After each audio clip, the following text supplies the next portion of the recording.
I'm gonna get that. Find a hole. I could kick down the door.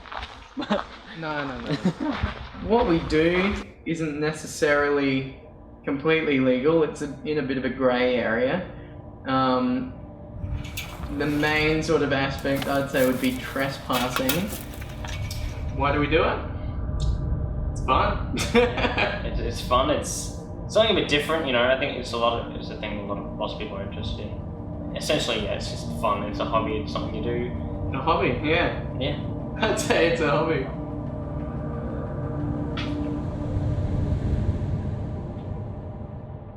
Urban exploration depends a bit on who's doing it, what it really is. Some people do it just for the adrenaline rush of getting into places they're not meant to be. Some people, like myself, do it to show people that wouldn't normally go into the building that no one really else would go into, I'd say.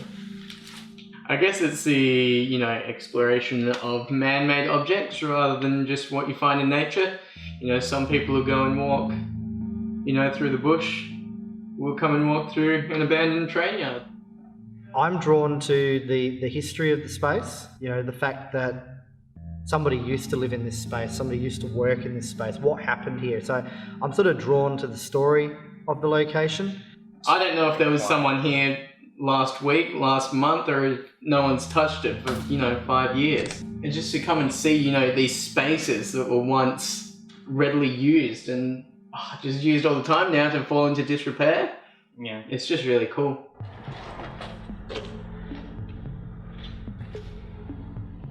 In like a fucking action movie or something. The risks of urban exploration. Dying, for starters. It's not really as bad as you'd imagine, but it just can be pretty sketchy. There is risks everywhere, especially, when you're taking leaps over gaps on rooftops that, are 3-4 story drops.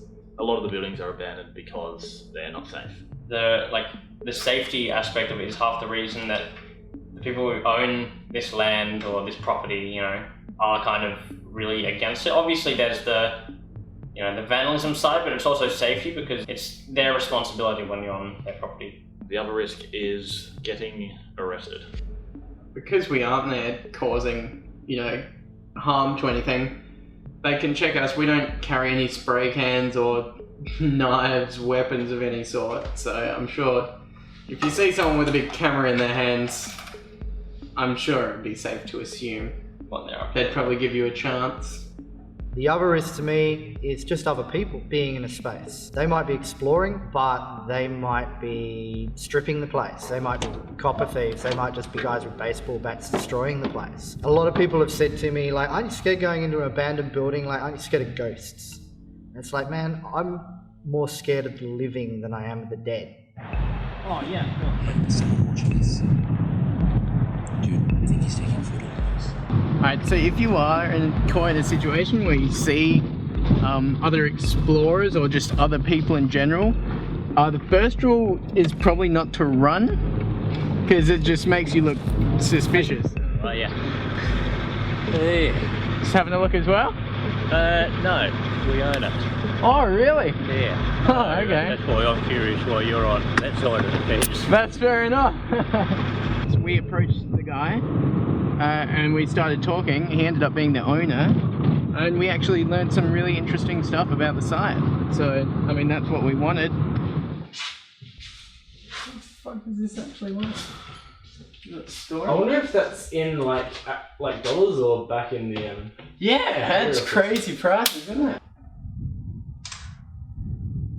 The urban exploration photography is very challenging. You're often working in absolutely no light, so pitch black situations, but other than that, it's just challenging and it's different. It makes you look at photos differently, it makes you think about lighting more.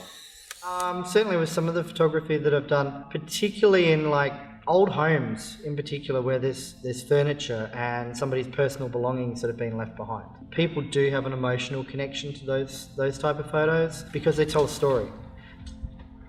The photos we take tend to just stay for personal use, but obviously we're sharing them on social media, Facebook, Flickr, Tumblr. I think, I just like to catalogue these sort of places before, because a lot of these places get demolished. I think that the heritage protection laws in South Australia and even nationally are very, very lax. I think money talks. If a developer finds a place that they want to develop, even if a place has got heritage listing, it doesn't appear that it's that hard to overturn a heritage listing to allow a developer to bulldoze a building to build a fucking housing estate. I think that's wrong. And look, so many of the places I've been to aren't there anymore. And potentially I was the last person inside that building to capture its last moments. I think that's significant. I think there's a social significance to that. I think that it raises an awareness in people that, look, time is fleeting and these places will be gone and that history will be gone. Essentially, the code behind urban exploring is kind of generally don't trash things, don't vandalize. You do have to respect these places. Sure, yeah. Because, other people like yourself are going to come to these places, and it's exciting if it doesn't look like there's been anyone here. For most people, there's not a written or set code, but there's general rules people tend to follow when it comes to breaking stuff, taking stuff, just all that sort of stuff. It's like the same as a national park. Take only pictures and leave only footprints.